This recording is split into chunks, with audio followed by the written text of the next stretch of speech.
रात्री बेरात्री शेतकऱ्यांना प्लॉटवरती यावं लागतं वॉल ऑन ऑफ करण्यासाठी किंवा पाणी चेंज करण्यासाठी. तर मेन एक फायदा आहे हा, रात्री येण्याची गरज नाही शेतकऱ्यांना. किंवा ते विहिरीमधलं पाणी उपसलं ॲटोमॅटिक पाणी जर उपसलं आणि मोटर जास्त करंट घेते त्यावेळेस तो ॲटोमॅटिक पंप बंद करतो. आपल्याला जो वॉल चालू करायचा आहे मोबाईल ॲप्लिकेशनवरून त्या वॉलला आपण फक्त कमांड देतो आणि त्या पद्धतीने तो वॉल ऑपरेट होणार. आणि त्याच्यामध्ये 1 तास जरी लाईट नाही आली तरी आपण पूर्ण 7 तासामध्ये पूर्ण प्लॉट हा 1-1 तास सगळ्या वॉल्सला पाणी जाणार आणि पूर्ण इरिगेशन वन टाईम होणार. भारतातील अशी एकमेव सिस्टीम आहे तिचं सगळ्यात कमी खर्चामध्ये आपलं ॲटोमेशन करतो आपण शेतकऱ्यांचं. त्याच्यामध्ये मिनिमम एक साधारणतः 15 ते 20 हजार मध्ये पर एकरचं आपलं कॉस्टिंग येतं ॲटोमेशनसाठी.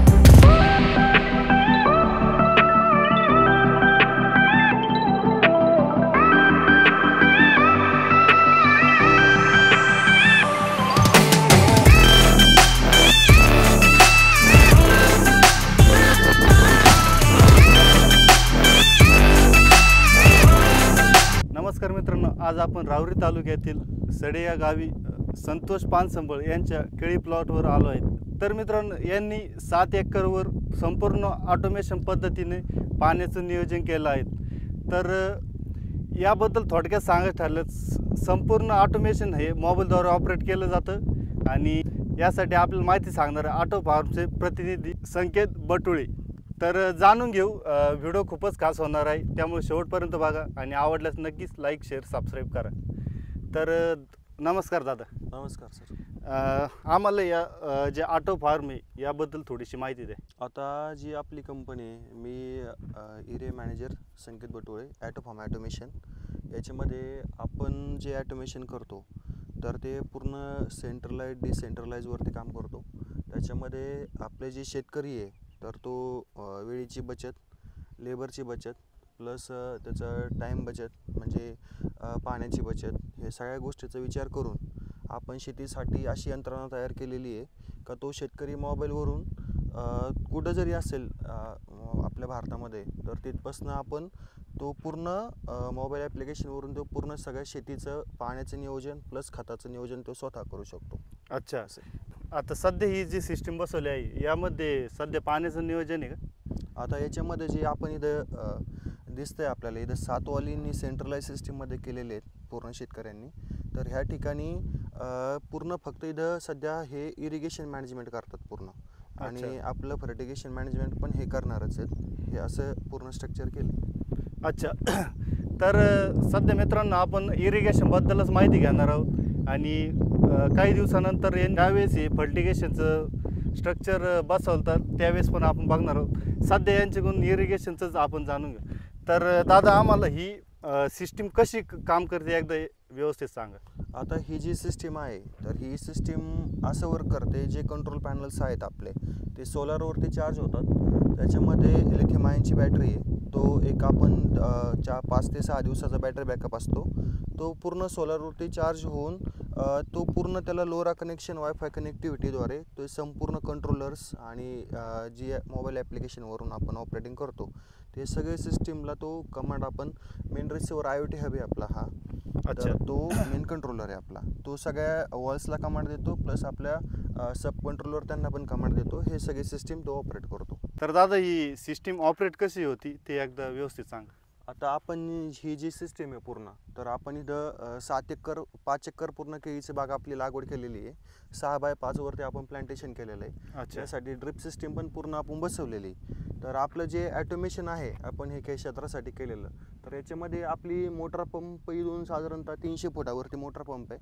त्या ठिकाणी आपण मोटर स्टार्टरला एक कंट्रोलर बसवलेलं आहे, त्याचं नाव पंप सेन्स आहे. तो पंप सेन्स असं काम करतो, मोटारवरती पूर्ण कंट्रोल करतो तो स्वतः.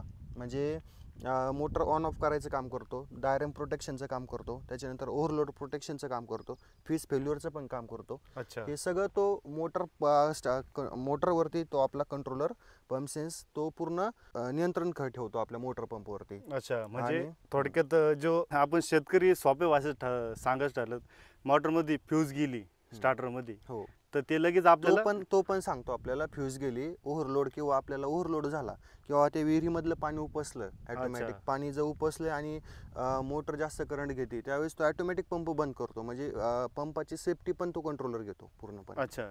आणि तसं आपल्याला नोटीस वगैरे ॲप्लिकेशनवर देतोच आपल्याला. तो आपल्याला नोटिफिकेशन्समध्ये तो प्रोव्हाइड करतो संपूर्ण.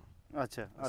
आता त्याच्यामध्ये नंतर जे आहे तर आपण काय करतो, आपला हा मेन IoT हब आहे, हा मेन कंट्रोलर आहे. अच्छा. हा सोलरवरती चार्ज होतो आणि तो आपण साधारणतः एक 15 ते 18 फुटा हाईटवरती आपण बसवतो हा पूर्ण पोलवरती. आता इथं केळीचं पीक आहे त्याच्यामुळे केळीची हाईट मिनिमम 15-16 फूट होणार आहे. त्याच्यामुळे आपण याची उंची घेताना 17-18 फूट घेतली, हा पोलची हाईट. त्याच्यावरनं पूर्ण आपण काय होतं सोलरला, म्हणजे भविष्यात त्याला अडचण नको यायला, केळीची पानांनी ऊन वगैरे जर पडलं नाही प्लेटवरती तर ते चार्ज होणार नाही. याच्यामुळे आपण ते प्रिकॉशन घेतलं तेवढं. त्याच्यानंतर आपण हे 7 वॉल बसवलेले तिथं सेंट्रलाइज. हे 7 वॉलमध्ये आपण पूर्ण सेक्शननुसार आपण तिला वॉल डिवायडेशन केलेलं आहे संपूर्ण. आणि याच्यामध्ये पूर्ण 2.5 इंची वॉल्स आहेत 7 वॉल. आणि हा असं काम करतो, आपल्याला जो वॉल चालू करायचा आहे मोबाईल ॲप्लिकेशनवरून त्या वॉलला आपण फक्त कमांड देतो आणि त्या पद्धतीने तो वॉल ऑपरेट होणार. आणि आपण याला शेड्युलिंग पण करू शकतो. म्हणजे आता हे 7 वॉल आहेत, आपल्याला 7 तासामध्ये प्रत्येक वॉलला 1-1 तासाचं इरिगेशन करायचं आहे प्रॉपर. त्यावेळेस आपण काय करणार, प्रत्येक तासाला शेड्यूल पूर्ण लावणार, म्हणजे 7 तासाचं शेड्यूल लावणार. साधारणतः एक 8 घंट्याची लाईट असते दिवसा, बरोबर. 3 फेज. याच्यामध्ये 1 तास जरी लाईट नाही आली तरी आपण पूर्ण 7 तासामध्ये पूर्ण प्लॉट हा 1-1 तास सगळ्या वॉल्सला पाणी जाणार आणि पूर्ण इरिगेशन 1 टाइम होणार. सपोज 2 वॉलला पाणी गेलंय, तिसऱ्या वॉलला पाणी चालू आहे आणि मध्येच लाईट गेली, जे राहिलं पाणी रिसायकल होतं का? आता जे आहे आपण साधारणतः आता तुम्ही बोलल्याप्रमाणे 2 वॉलला आपण पाणी सोडलंय आणि तिसऱ्या वॉलला सुरू आहे आणि आपण याला 1-1 तासाचं शेड्यूलिंग केलंय. थोडक्यात तो अर्धा तास तिसऱ्या वॉलला पाणी गेलंय, उरलेला अर्धा तास बाकी आहे. ज्यावेळेस लाईट येईल त्यावेळेस तो ऑटोमॅटिक अर्धा तास पाणी त्या वॉलला जाणार पूर्ण. त्याच्यानंतर 4था वॉल चालू होणार. म्हणजे ही पूर्ण सिस्टीम ही टाइम बेसवरती आहे, ही पूर्ण ऑपरेटिंग करतो आपण असं. अच्छा. आणि पिकाची ग्रोथ पण चांगली एक सारख्या प्रमाणात होते. याच्यामुळं काय होतं, आपण 1 तासाचं याला टाइम बेसिसवरती मॉडेल देतो, पाणी सोडतोय तर तेच पाणी सगळ्या वॉलला 1-1 तास जाणार आहे. म्हणजे सगळ्या पिकांसाठी एकसारखं प्रमाणात पाणी जाणार आहे. त्याच्यामुळं हे सिस्टीम प्रॉपर रन होते आणि पिकांची ग्रोथ पण चांगल्या पद्धतीत होते. तर दादा आम्हाला वॉल ऑपरेट मोबाईलवरती कसे होतात याबद्दल थोडीशी माहिती द्या. आता जे आहेत हे सगळे सोलनेड वॉल आहेत, याला मॅन्युअली पण सिस्टीम आहे आणि आपण ॲटो पण करू शकतो. म्हणजे याच्यामध्ये भविष्यात कुठं जर अडचण आली कंट्रोलरसाठी तर तो आपण त्याला मॅन्युअल सिस्टीम पण केलेली, क्लोज, ओपन आणि ॲटो 3 मोडमध्ये. तो आपण मॅन्युअली पण हे वॉल ऑपरेट करू शकतो. तर तुम्हाला मी दाखवतो आता पंप चालू करून.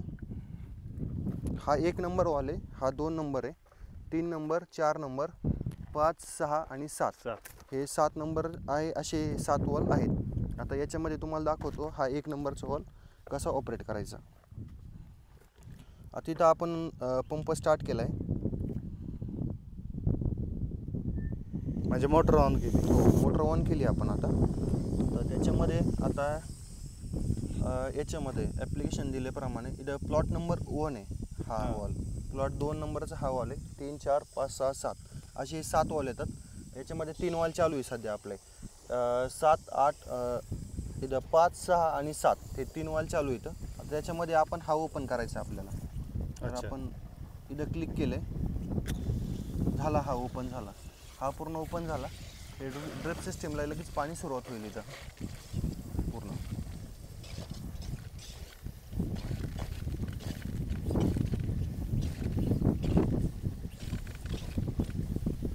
ड्रिप सिस्टीमला पाणी चालू होईल. आता ह्या पद्धतीमध्ये पूर्ण ऑपरेटिंग होती सिस्टीम. आपण क्लोज पण करू शकतो आणि ओपन पण करू शकतो. ही सगळी सिस्टीम अशा पद्धतीत ऑपरेट करता येते. तर दादा या सिस्टीमचा शेतकऱ्यांसाठी काय फायदा होऊ शकतो? शेतकऱ्यांसाठी ऑटोमेशनचा खूप मोठा फायदा आहे. याच्यामध्ये तुम्हाला सांगतो, याच्यामध्ये साधारणतः आपण रात्री बेरात्री शेतकऱ्यांना प्लॉटवरती यावं लागतं वॉल ऑन ऑफ करण्यासाठी किंवा पाणी चेंज करण्यासाठी. तर मेन एक फायदा आहे हा. रात्री येण्याची गरज नाही शेतकऱ्यांना. मोबाईलवरून बसल्या बसल्या ते शेड्युलिंग करू शकतात किंवा ऑल ऑपरेट करू शकतात. हा पहिला फायदा झाला. त्याच्यानंतर दुसरा फायदा ऑटोमेशनचा असा आहे, सगळ्या म्हणजे तुमचं जे आहेत तुमचे जे सेक्शन डिवायडेशन केलं आहे तुम्ही प्लॉटमध्ये साधारणतः इथं 7 वॉल आहेत, म्हणजे 7 वॉल आहेत त्यांचे प्लॉटमध्ये. तर टाईम बेसिसवरती हे मॉडेल केल्यामुळं प्रत्येक वॉलला सारख्या प्रमाणात पाणी जातं. आता दुसरा फायदा आहे म्हणजे कुठं कमी जास्त व्हायला नको, म्हणजे पिकाची ग्रोथ झाली किंवा पिकांना खत व्यवस्थापन झालं, सगळ्या पिकांना एकदम सगळ्या झाडांना प्रॉपर खत मॅनेजमेंट होतं आणि प्लस इरिगेशन पण प्रॉपर होतं. म्हणजे टाईम बेसिसवरती ह्या प्लॉटला 1 तास जर पाणी गेलं तर ह्या प्लॉटला पण 1 तास पाणी जाणार आहे. काही ठिकाणी वन्य प्राण्यांचा अभाव जास्त आहे, त्या ठिकाणी म्हणजे शेतकऱ्यांना रात्री बेरात्री यावं लागतं, वन्य प्राण्यांचा धोका असतो. त्याच्यामुळं तो एक फायदा असा होतो का प्लॉटमध्ये रात्री बेरात्री येण्याची गरज नाही, ते बसल्या बसल्या ऑपरेटिंग करू शकतात. त्याच्यानंतर पाण्याची बचत होते. आपण कमी पाण्यामध्ये चांगल्या पद्धतीने पीक आपण ग्रो करू शकतो किंवा डेव्हलपमेंट चांगल्या पद्धतीने होऊ शकते पिकाची. त्याच्यानंतर 5वा पण असा फायदा आहे का आपली वेळ वाचते, टाईम बचत होतो, आपण दुसरे पण काम करू शकतो. एकदा आपण शेड्युलिंग केलं आहे प्रॉपर ते पाणी इरिगेशन होणार आहे आणि शेतकऱ्यांचा जो टाईम द्यायचा होता त्यांना इरिगेशनसाठी तर तो दुसऱ्या कामासाठी पण ते वापरू शकतात. हा एक फायदा येतो चांगल्या पद्धतीमध्ये. दादा, याबद्दल तुम्ही माहिती सांगितली, तर आम्हाला हे पण सांगा की शेतकऱ्यांना ही सिस्टीम बसवायचा खर्च किती येतो, एकरी खर्च? आता याच्यामध्ये खर्चाचं तुम्ही विचारल्याप्रमाणे आता आपण हे वॉलप्रमाणे खर्च येतो मिनिमम. आता कसं होतं, ही सिस्टीम सेंट्रलाइज पण करू शकतो शेतकरी, त्यावेळी शेतकऱ्यांना मेन PVC पाईपचा खर्च हा खूप प्रमाणात होतो. पण आपण ही अशी सिस्टीम डेव्हलपमेंट केलेली आहे, आपण डिसेंट्रलाइज पण प्लॉट करू शकतो. साधारणतः आपले जे कंट्रोलर आहेत, मेन IoT हब झालं, IoT एज झालं, तो कंट्रोलरच्या IoT हबची कंट्रोलर हा 1.5 किलोमीटर रेडियस पर्यंत, म्हणजे कुठं जरी प्लॉट असेल, 2 एकर असू द्या, 3 एकर असू द्या, वेगवेगळ्या ठिकाणी असू द्या, त्या ठिकाणी तो पूर्ण कव्हर करतो सगळं. म्हणजे एका शेतकऱ्याचं असं वेगवेगळ्या ठिकाणचं असेल तर तो कव्हर करू शकतो. आणि ही जी सिस्टीम आहे ही डिसेंट्रलाइजला काय होतं, आपण साधारणतः इथं 2 एकर शेती शेतकऱ्याची, पुढं अर्धा एकर आहे किंवा 3 एकर आहे, आणि मेन आपला एक IoT एज नावाचा डिव्हाइस येतो. तो डिव्हाइसची वायफाय कनेक्टिव्हिटी, LoRa कनेक्शन, ते पूर्ण साधारणतः 3 किलोमीटरच्या रेडियसपर्यंत तो पूर्ण कॅप्चर करतो. म्हणजे तो 3 किलोमीटरच्या रेडियसपर्यंत कुठं जरी प्लॉट असेल शेतकऱ्याचा तर तो पूर्ण ऑपरेटिंग करतो. याचा वार्षिक मेंटेनन्स हा ॲटोमेशनचा साधारणतः 4,000 रुपये शेतकऱ्याला येतो. त्याच्यामध्ये क्लाउडचे चार्जेस असतात, प्लस इंटरनेट चार्जेस असतात, प्लस याच्यामध्ये सर्व्हिस चार्जेस असतात. हे सगळे इनबिल्ट करून हे करू शकतो. म्हणजे 4,000 रुपये चार्जेस असतात. आणि शेतकरी या सिस्टीममध्ये असं आहे का त्यांचे मल्टिपल सोर्स असतील पाण्याचे, ते पण ते ऑपरेट करू. साधारणतः 1 एकरला असेल तर साधारणतः ॲटोमेशनचा हा खर्च सगळ्या भारतातील अशी एकमेव सिस्टीम आहे तिचं सगळ्यात कमी खर्चामध्ये आपलं ॲटोमेशन करतो आपण शेतकऱ्यांचं. त्याच्यामध्ये मिनिमम एक साधारणतः 15 ते 20,000 मध्ये पर एकरचं आपलं कॉस्टिंग येतं ॲटोमेशनसाठी. आता सपोज तुम्ही सेन्सर वगैरे बोलले, IoT हबचे सेन्सरचं बोलले, त्याला काही प्रॉब्लेम आला? आता हा IoT हब आहे असा डिझाईन केलेला आपला कंट्रोलर आहे हा पूर्ण. त्याच्यामध्ये 1 वॉल, 2 वॉल, 5 वॉल, 10 वॉलमध्ये तो मॉडेल्स आहेत पूर्ण. आपण काय करतो, एकदा सुरुवातीला सर्व डिझाईन करतो शेतकऱ्यांचा, त्या ठिकाणी सिच्युएशन कशी प्लॉटवरती, त्यांचे किती वॉल एका ठिकाणी. आता इथं 7 वॉल एका ठिकाणी म्हणून आपण ह्या शेतकऱ्यांना 10 वॉलचा एकच कंट्रोलर दिला आहे आपण IoT हब. ज्या ठिकाणी शेतकऱ्यांची वेगवेगळे असतात, आता 2 वॉल असतील एखाद्या शेतकऱ्यांचे, त्या ठिकाणी आपण 2 वॉलचाच एकच कंट्रोलर देणार. म्हणजे आपण स्वतः फील्डवरती येऊन सर्व डिझाईन करून त्यांना रिक्वायरमेंट काय आहे तिथं, त्यांना गरज कशाची, ती आपण जाणून गरज त्यांची तिथं आपण ऑपरेटिंग करतो. सगळे सिस्टीम व्यवस्थित प्रॉपर बसवतो. तर मित्रांनो, तुम्हाला या ऑटोमेशनची माहिती कशी वाटली नक्कीच कमेंटमध्ये कळवा. धन्यवाद.